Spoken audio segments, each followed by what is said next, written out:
And Gisbergen had already gone 2 laps down and spins in turn 2.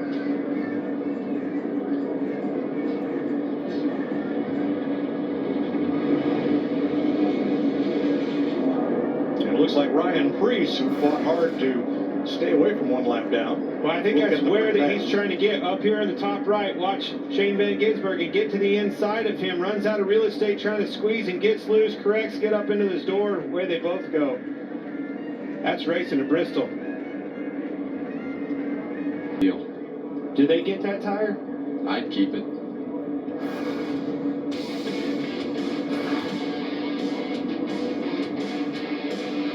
There's a single lug nut that is used on these 18-inch EBS alloy wheels.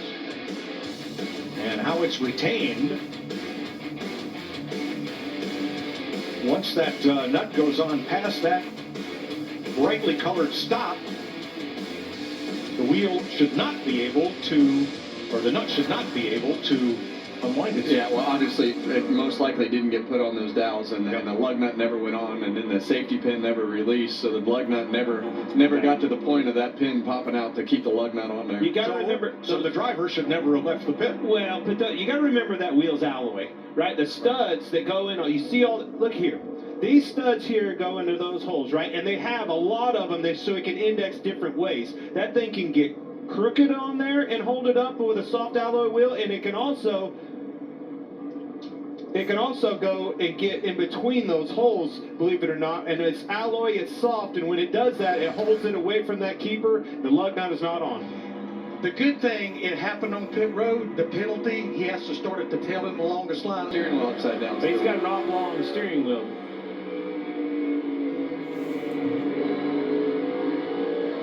And it looks like that car is tight, or it sounds like that car is tight, just listening to the throttle. He just has to wait and then dump the throttle on the exit. And we noted yesterday, he seems to have a quicker ratio steering rack than a lot of the drivers because he doesn't need to turn the wheel as much. Driver choice. Oh. Pull Custer up top. Custer 2 laps down. And Larson moves on. That's Christopher Bell moving up to 4th spot on Hocevar. I've been watching Christopher Bell, and he's methodically getting back up through here. I think that is such a Christopher Bell thing. When this track comes down to it, you need a driver to move around. You need these dirt drivers. Yeah, they're capable of watching this racetrack, moving around, finding the grip, because you know that traction compound is eventually going to wear out on the bottom. Doesn't surprise me you see 2 of the best dirt racers in the field, Kyle Larson and Christopher Bell, running right here at the front. Bell's going to be one of our Toyota top performers. Denny Hamlin currently 3rd. Christopher Bell in 4th. Ty Gibbs in 7th. Chase Briscoe in 8th. Tyler Reddick 10th.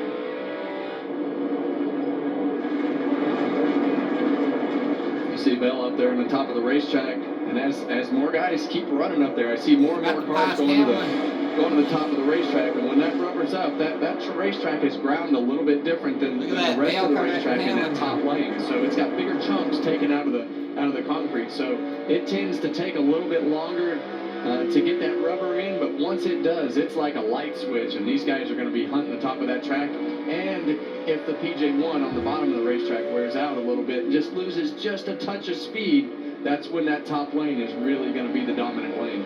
And you can see that on the outside, exactly what you're talking about. See the shiny way up high. They get in there in the middle of the corner. Watch it yesterday in the Xfinity race. They kind of diamond back off, Kevin. Back in the day, you used to rim ride on the outside. From the middle to the outside, you'd ride the wall and could find really good speed up there. I had to diamond the corner kind of the way they are now.